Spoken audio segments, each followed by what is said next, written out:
بسم الله الرحمن الرحيم Asyhadu an la ilaha illallah wahdahu la syarikalah wa asyhadu anna Muhammadan abduhu la nabiyya ba'dah. Faqala ta'ala fi kitabil karim, a'udzu billahi minasyaitonir rajim. Bismillahirrahmanirrahim. Ya ayyuhalladzina amanu taqullaha haqqa tuqatih wa la tamutunna illa wa antum muslimun. Jamaah rahimakumullah. Yang pertama, mari kita senantiasa mengucapkan syukur datang ngarsanipun Allah Subhanahu wa taala. Saged sareng-sareng melaksanakan salat subuh berjamaah dan insyaallah ngaji bareng-bareng. Mugi-mugi bermanfaat dados amal soleh yang nanti insyaallah akan menambah beratnya timbangan kebaikan kita fi yaumil mizan. Allahumma amin. Yang kedua, selawat ma'asalam selalu tercurahkan pada junjungan kita Nabi Allah Muhammad sallallahu alaihi wasallam yang selalu kita ikuti dan kita jadikan beliau sebagai uswah hasanah kita. Jamaah rahimakumullah, hari ini kita akan mengkaji kitab Sahih Muslim, Kitabul Iman, bab Al-Isra bi Rasulillah sallallahu alaihi wasallam ila samai wa furidus salat. Bab tentang Isra Mi'raj.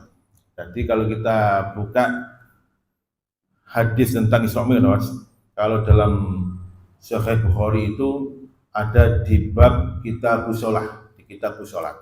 Itu di bab yang awal langsung membahas tentang Isra Mi'raj. Kalau dalam Sahih Muslim, Isra Mi'raj masuk dalam Kitabul Iman. Ya. Saya di rumah punya 9 kitab hadis. Alhamdulillah dapat hadiah dari teman. Hanya saya buka cerita tentang Rasul Mi'raj, kemudian diperlihatkan tentang azab di neraka, itu sampai sekarang belum saya temukan. Ya. Saya hanya menemukan hadis yang semuanya sama, isinya seperti ini yang kita kaji pada pagi hari ini. Kalau kita bicara masalah Isra Mi'raj, itu bicara masalah keimanan, masalah akidah. Makanya harus betul-betul berpondasi pada hadis yang sahih, hadis yang benar, karena ini masalah akidah. Jamaah rahimakumullah, peristiwa Isra Mi'raj itu belum diketahui kapan terjadi. Kalau masyhur di kalangan kita itu tanggal 27 Rajab, itu pun sanadnya masih dipertanyakan dari mana. Ya. Tapi baiklah, kita pakai yang masyhur saja. Yang penting hari Senin kemarin tanggal merah, ya, peringatan Isra Mi'raj. Baik, Isra Mi'raj ini terjadi di Makkiyah atau di Mekah ketika Rasulullah mengalami 4 kejadian penting dalam kehidupan beliau. Yang pertama, meninggalnya 2 hamba Allah yang Rasul sangat cintai. Yang pertama yang menikah Khadijah, istri beliau, sebagai sandaran hatinya dan sebagai penopang ekonomi dakwah beliau, meninggal dunia. Yang kedua, meninggalnya paman beliau bernama Abu Thalib. Meskipun sampai di penghujung akhir hidupnya belum mengucapkan kalimat syahadat, tapi Rasul sangat mencintainya. Kenapa demikian? Karena Abu Thalib lah yang menopang keamanan dakwah beliau di kota Mekah. Dalam bahasa politik namanya suaka politik. Terus kalau Abu Mubayyin, ya, delegasi dari Indonesia ke Rusia misalkan untuk berdakwah, kalau dia sudah dapat suaka politik, dia akan aman. Ya. Nah, ketika 2 hamba Allah ini meninggal dunia, Rasul sedih. Dan Rasul paham betul setelah ini akan terjadi banyak serangan dari orang kafir Quraisy. Nah, kemudian yang kedua, beliau memerintahkan sebagian sahabat untuk hijrah ke Habasyah. Mumpung belum terjadi hijrah ke Habasyah, Ethiopia. Rasul mencoba mencari lahan dakwah yang baru di kota Taif. Ini penduduk Taif itu bisa menerima dakwah beliau. Ternyata ditolak juga, bahkan beliau dilempari batu. Puncaknya yang keempat, Rasul dan para sahabat diisolasi oleh orang kafir Quraisy. Tidak boleh berhubungan dengan orang luar tidak boleh berhubungan dengan orang Muslim. Diisolasi jamaah, kayak Gaza gitu, diisolasi oleh orang Yahudi. Rasul sedih sama rahimahullah. berpikir, hingga kemudian datanglah wahyu bahwa Rasul ini perlu refreshing, healing, jalan-jalan menika Isra Mi'raj di malam hari. Nah, ini artinya kalau jenengan itu lagi sumpek, lagi suntuk, ya ojo gelibet yang omah. Cara Jawane ojo mager. Ngerti mager jenengan? Ya. Maka perlu healing, jalan-jalan. Nah, yang terawas, yang pacet, nah, ngajak keluarga sama-sama supaya refreshing. Ya. Baik, kita lihat bagaimana proses perjalanan Rasulullah ini. Hadis dari Anas bin Malik. Kita tahu betul siapa Anas bin Malik. Ya, berkali-kali saya ungkapkan beliau ini anak muda seusia Ali bin Abi Thalib, seusia Ja'far, seusia Umar bin Abdul bin Umar, dan beliau mulai kecil sudah ngenger kepada Kanjeng Nabi, dititipkan oleh ibunya ngenger ke Rasulullah. Anas bin Malik bercerita ketika itu para sahabat berkumpul dan kemudian Rasul bercerita, utitu bil buraq. Suatu malam saya ini didatangkan buraq. Buraq itu dalam bahasa Arab berasal dari kata barkun. Barkun itu kilat. Kilat jemaah. Makanya buraq ini, kilat ini itu akan mengacu kepada kualitas salat kita. Terus nanti kalau kita sudah di padang mahsyar, kemudian kita ini dihisab satu persatu, setelah dihisab kita akan melewati satu jalan namanya sirat untuk menuju ke surga. Di bawahnya neraka. Wa inna minkum illa waridua, kata Allah. Setiap kamu pasti akan melewati jalan ini, nggak bisa ditolak. Semuanya akan lewati. Yang nggak bisa lewat jatuh ke neraka. Bagi hamba Allah yang sholatnya itu dijaga dengan baik 5 waktu, kualitasnya juga baik, ditambah dengan rawatibnya misalkan, Rasul menjamin dengan sabda beliau di dalam hadis Imam Ahmad dalam musnadnya, yamsi kal buraq yamsi fi sirat kal buraqil khatib, atau yamsi fi sirat kal barqil khatib, dia akan berjalan di atas sirat seperti kilat yang menyambar. Nah, subhanallah. Utitu bil buraq, saya didatangkan buraq, satu binatang. Ditanya, ya Rasulullah, apa sih buraq itu? Karena masih baru dalam hitungan kosakata Arab itu apa. Rasul mengatakan, wa huwa dabatun abyadun, binatang berwarna putih, tawilun, dia panjang, fauqal himar, di atas himar, di atas keledai, wadunal bagol, di bawah anak kuda. Ya, berarti dia ini binatang berwarna putih, ya seperti kuda, namanya buraq, yang kecepatan seperti kilat. Yadau hafirahu inda muntaha tarfihi. Hebatnya buraq ini jamaah, kata Rasulullah, dia ini meletakkan kedua kakinya sangat panjang, sepanjang pandangan mata. Kemudian faraqibtuhu, saya pun naik buraq itu, hatta ataitu Baitul Muqaddas. Ya, dari Mekah naik buraq sampai wes langsung ke Palestina, Baitul Muqaddas, Masjidil Aqsa. Qala, setelah sampai di Masjidil Aqsa, farabattuhu bil halqati, maka saya turun, kemudian buraq ini saya ikat bil halqati.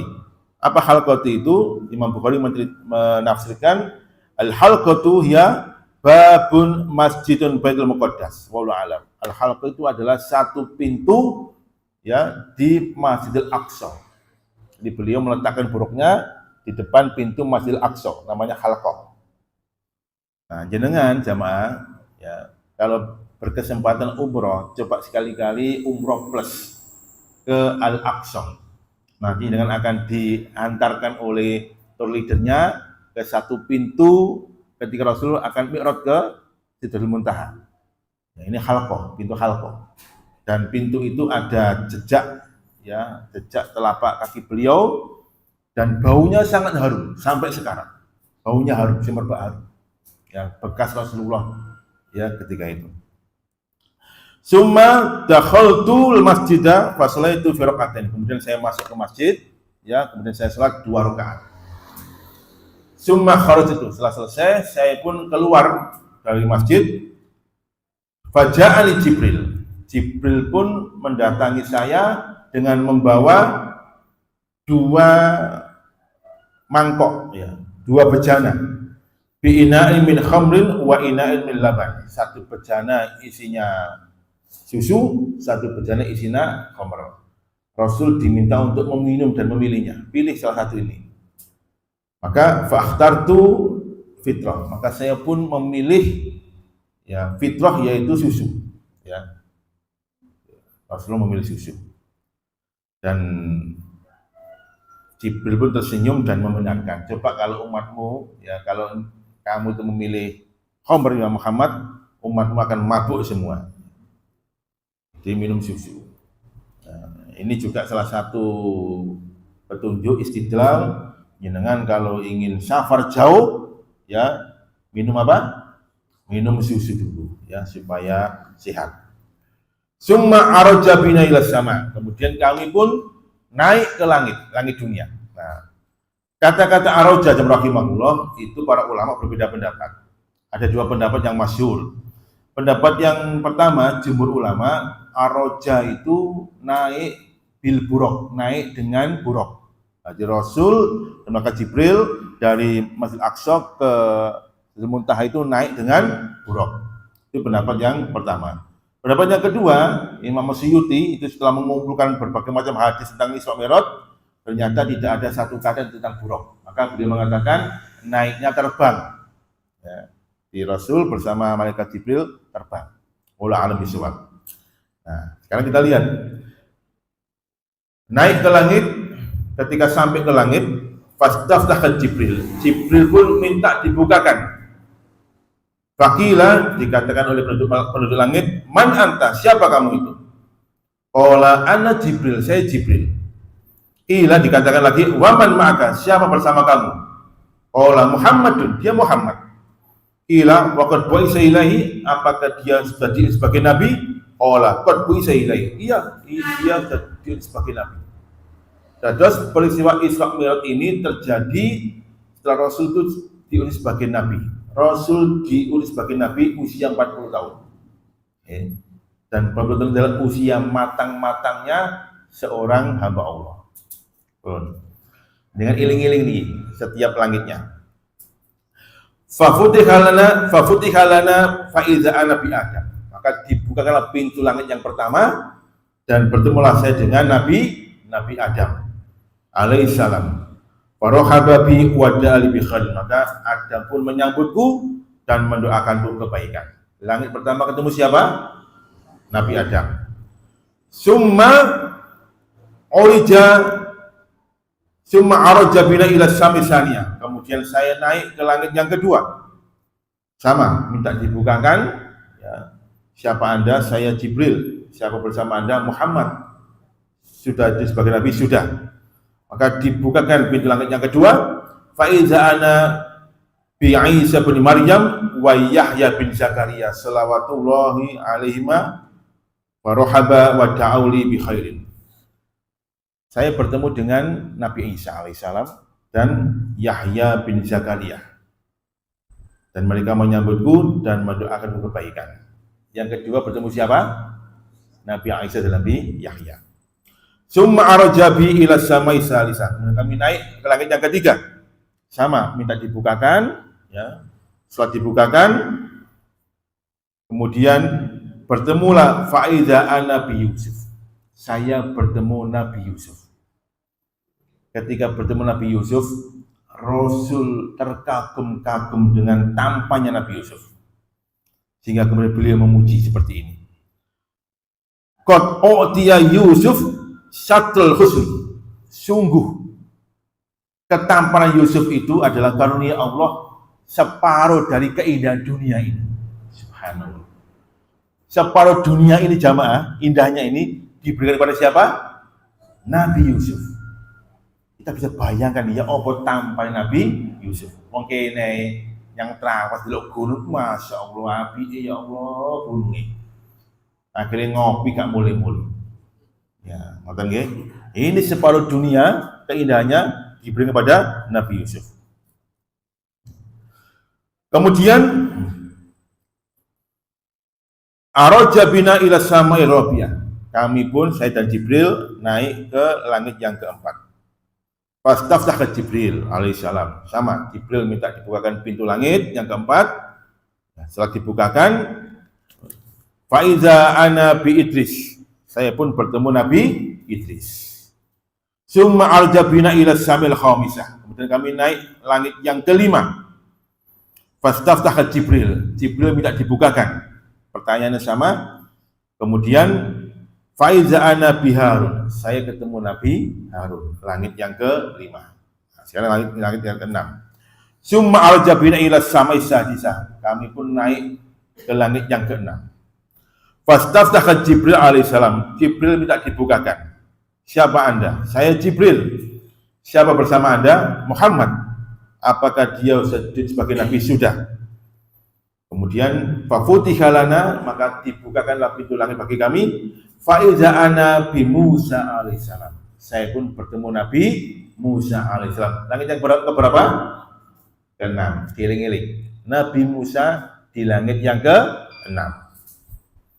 Farahaba wa da'al bi khair. Nabi Musa pun menyambutku dan mendoakan kebaikan. Summa araja ila samai sabiah. Kemudian kami naik langit yang ke-7. Sama, minta dibukakan. Ketika dibukakan, Nabi Muhammad Rasulullah kaget di langit yang ke-7. Kenapa kaget?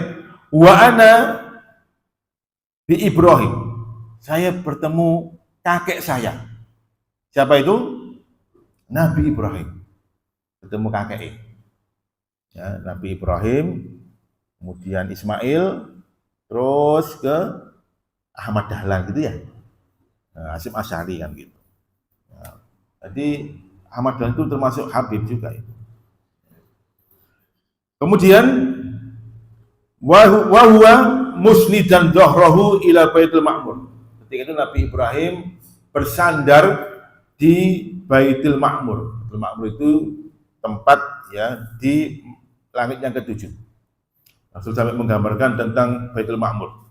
Wa idza huwa yadkhuluhu kullu yaumin sab'una alfa malakin la ya'uduna ilahi. Setiap hari itu 70.000 malaikat masuk di Baitul Ma'mur, mereka sholat dan mereka keluar tidak kembali lagi. Setiap hari seperti itu. Bisa bayangkan berapa malaikat banyaknya. 70.000 malaikat setiap hari masuk Baitul Ma'mur, ketika mereka keluar enggak balik mana. Itu setiap hari jamaah. 70.000 sampai sekarang. Bisa bayangkan berapa banyak malaikat. Ya. Nah, kemudian summa zahaba bi ila Sidratul Muntaha. Kemudian saya pun naik ke Sidratul Muntaha. Di sini juga para ulama berbeda pendapat. Ada kalimat bi bersama saya, dengan saya. Ya. Dengan saya ini apakah dengan saya itu dengan Ibrahim atau dengan saya dengan Jibril atau sendirian? Ya, wallahu a'lam bishawab. Yang jelas Rasulullah masuk ke Sidratul Muntaha. Sidratul Muntaha itu adalah ya satu tempat yang sangat indah. Ujung terakhir dari perjalanan Rasulullah. Muntaha itu adalah yang terakhir.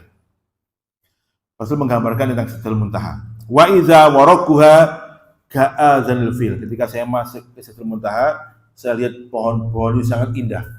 Daunnya seperti telinga gajah besarnya. Wa iza samaruha kal kilal. Buah-buahnya itu seperti tempayang besarnya. Singkat cerita, fama ahadun min khalqillah yastati wa ayyan ataha min husniha. Tidak satupun makhluk Allah yang bisa menggambar tentang keindahan Sidratul Muntaha. Fa'auka Allahu ilayya ma'auka. Nah, ketika itu Allah pun mewahyukan aku sebuah wahyu. Apa wahyuna? Fa faradu alayya khamsina salatan fi kulli yaumin wa lailatin. Allah mewahyukan aku sholat 50 waktu setiap hari. Nah, subhanallah. Berapa waktu? 50 waktu setiap hari.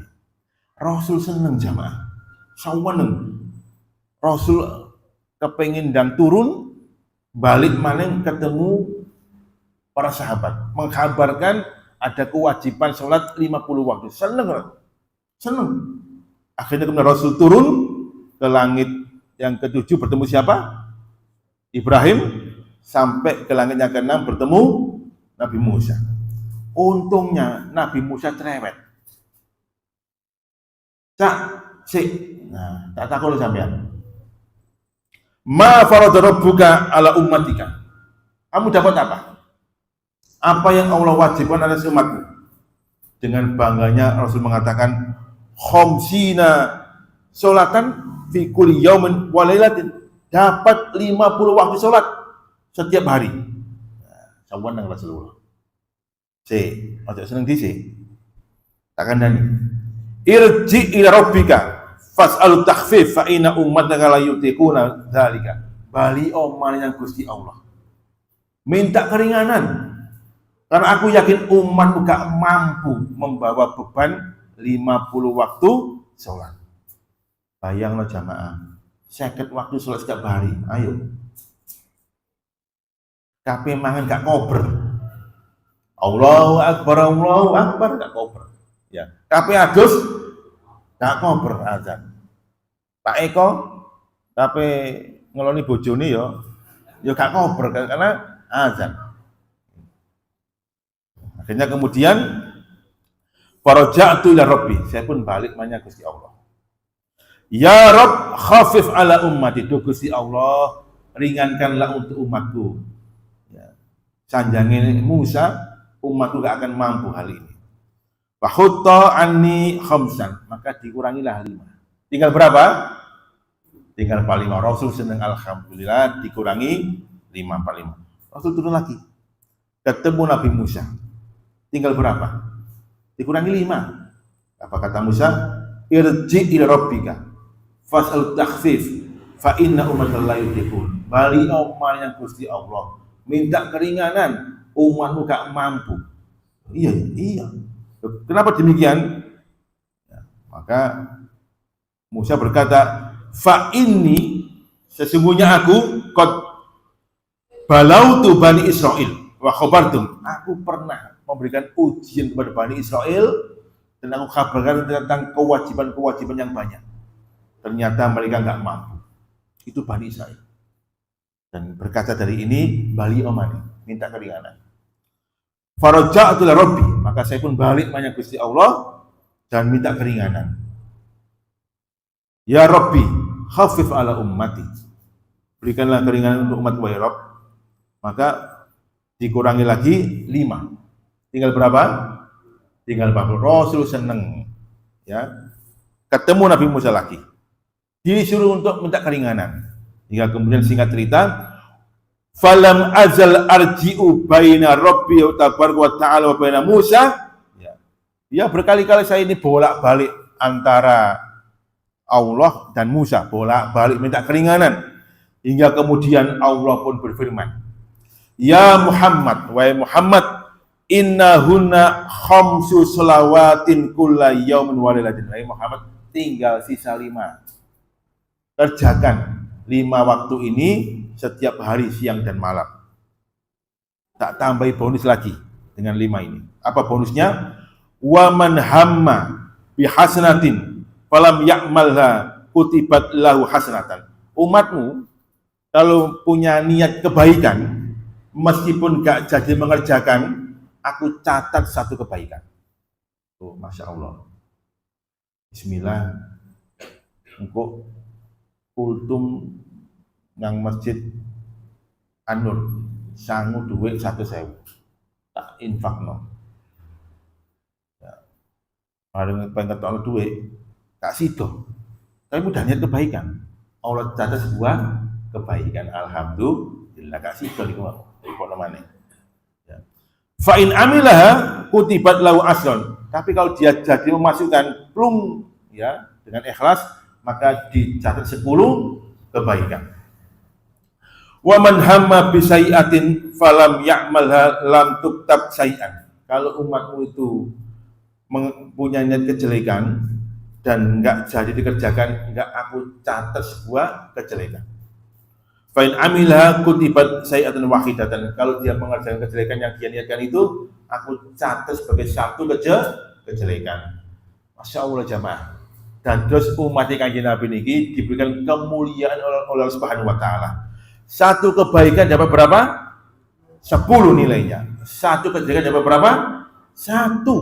Gak nyocok. 1 banding 10. Makanya iman kalau kita ini gak banyak berbuat kebaikan. Sama dengan sholat berjamaah jamaah. Kalau kita sendirian dapat berapa? 1. Berjamaah dapat berapa? 27 derajat. Subhanallah. Makanya iman juga kalau kita nggak datang berjamaah. Makanya saya senang kalau ada orang ujian yang ngeten iki. Muslimin muslimat monggo jamaah salat. Terus ganjaranipun 17 derajat. Kangge sangu minjing dinten kiamat supados kita selamat donya akhirat. Ngoten nggih. Ujiannya tenan. Pun setelah itu Rasul pun turun, kemudian bertemu Nabi Musa lagi. Fanazaltu hatta intahaitu ila Musa. Saya pun turun sampai bertemu Nabi Musa. Di stop lagi. Ya. Fa akhbartu, aku kabarkan dapat 5 kewajiban sholat, tinggal sisa 5 dan ditambahi dengan kabar gembira seperti ini. Apa kata Musa? Ya Muhammad, wahai Muhammad, irji ila rabbika fasal takhfif. Bali omar yang Gusti Allah, ojo seneng sampean. Balik mana? Minta keringanan lagi. Ya. Apa yang terjadi? Ya Musa, wahai Musa, qad raja'tu ila rabbi maratan ba'da marah. Wahai Musa, aku wis bolak-balik yang Gusti Allah. Ya, bolak-balik punan. Saiki hatta istahaitu minhu. Aku izin njaluk maning. Izin ya. Wis 5 iki wis tak gawane, tak gawe mulih. Nah, sekarang tinggal 5 itu dibawa pulang sampai ke kita jamaah. Ketika sampai ke Mekah, Rasul berpikir dengan ucapannya Nabi Musa. 5 waktu sholat itu dianggap umatku gak mampu mengerjakan. Terbukti enggak sekarang? Terbukti kan? Banyak umatnya kan Nabi yang tidak sholat atau sholat enggak jangkep 5 waktu jamaah. Maka kemudian tugasnya Rasulullah adalah memotivasi umatnya agar umat ini betul-betul menegakkan sholat dengan sebaik mungkin. Tidak hanya sekedar kewajiban, tapi lebih dari itu sebuah kebutuhan. Ini tugas Rasulullah. Ya, makanya kalau kita ini sudah menjadikan sholat sebagai kebutuhan, Masya Allah, jenengan menjadi umat yang luar biasa. Kebutuhan itu kan gini Pak, misalkan hari ini jenengan niku ngaji, diparingi suguhan kotakan jajan isine 5, ono ote-ote, ono tahu isi, ono rompia, ono lemper, entek, wareg enggak? Wareg ya? Wareg mau 5 ya? Wareg lah, nek wareg ya kebacut jenengan wareg. Tapi nek durung mangan sego, ya gak lega. Maka mangan sego adalah kebutuhan, kecuali diabetes kan ya. Mangan sego. Makanya hari ini ada sotonya. Ya, alhamdulillah. Ya, baik. Nah, jamaah rahimakumullah, maka jadikan sebagai kebutuhan. Kita lihat ya, Rasulullah bagaimana memotivasi umatnya dalam hal ini. Hadis dari Abu Hurairah muttafaqun alaih. Ara'aitum law ana nahron bi babi ahadikum. Bagaimana pendapat kamu kalau ada rumah di depannya itu ada sungai yang sangat jernih, yaktasilu fi kulli yaumin khamsa marrah. Pemilik rumah itu setiap hari 5 kali dia mandi di sungai itu. 5 kali dia mandi. Kemudian Matakul zalika tabaki min darni. Apakah kamu tetap mengatakan masih ada sisa kotoran dalam tubuhnya, bolote atau dakinya? 5 kali mandi jamaah satu hari. Ya. Para sahabat langsung menjawab, ya Rasulullah, la tabki fi jasadi darnun syai'an. Ya enggak mungkin ya Rasulullah. Badannya bersih, enggak mungkin ada dakinya, enggak mungkin ada kotorannya. Ya, karena 5 kali dia mandi dalam sehari. Kemudian saya mengatakan, fadzalika mislu salawatul khamsi. Itulah ya ibaratnya salat 5 waktu itu. Yamkhullahu biha khotoya. Allah akan menghapuskan dengan salat itu dosa-dosa kita. Nah, jamaah, satu subhanallah, kita ini siapa sih enggak punya dosa? Setiap kita pasti punya dosa. Maka dengan salat Allah akan menghapuskan, mengangkat dosa-dosa kita. 5 kali jamaah. Ya. Atau misalkan Rasul memotivasi umatnya dengan mengatakan bahwa salat ini sebagai cahaya dunia dan akhirat. Dan ini sebagai pembeda kelak di padang mahsyar umatnya Rasulullah. Man hafadhu ala salawatil khams. Barang siapa yang menjaga salat 5 waktu, kanat lahu nuran wa burhanan wa najatan yaumal qiyamah. Maka baginya nanti akan dapat cahaya ya, bersinar, burhan, bukti keimanan, bukti sebagai umat Rasulullah, wa najatan yaumal qiyamah, dan keselamatan pada hari kiamat. Maka para sahabat kan pernah bertanya, ya Rasulullah, bagaimana caranya panjenengan itu bisa melihat dan mengeri di antara banyak manusia di padang mahsyar itu adalah umat di panjenengan. Ya. Rasul mengatakan, bagaimana pendapat kamu kalau ada 1000 ekor onta berwarna gelap dan 1 berwarna putih itu milik kamu? Bisa nggak kamu itu ngeri? Ya bisa, berwarna putih. Itulah umatku nanti. Ya'tuna yaumal qiyamati ghurran muhajirin asal. Itu umatku jamaah, kata Rasulullah. Nanti pada hari kiamat dia akan datang nampak ghurran muhajirin, ya, bersinar, putih bersinar min asal wudu, dari bekas air wudu. Nah, ya, jadi ini motivasi Rasulullah agar umat ini menjaga salat dengan baik dan menjadikan sebuah kebutuhan. Dan banyak motivasi-motivasi yang beliau tunjukkan. Intinya jamaah rahimakumullah, setelah peristiwa Isra Mi'raj, kemudian datanglah wahyu berikutnya memerintahkan Rasulullah untuk merancang hijrah ke Madinah. Ke Madinah. Maka sebelum hijrah Rasul mengutus sahabat untuk pergi ke Yasrib mencari atau mengkondisikan tempat di sana. Qadratullah, singkat cerita Rasul pun dan para sahabat hijrah ke Madinah. Dan setelah hijrah ke Madinah, maka terjadilah banyak futuhat-futuhat, kemenangan-kemenangan kaum muslimin. Artosipun kalau kita sholat jamaah rahimakumullah, ini sebagai problem solving dalam kehidupan kita. Terus kalau kita ini punya banyak masalah, maka ambil air wudu, kemudian gelar sajadah, sholat ya, dan banyak beristighfar. Insyaallah Allah Subhanahu wa taala akan memberikan kita banyak solusi. Demikian, mudah bermanfaat. Aku qouli hadza. Assalamualaikum warahmatullahi wabarakatuh.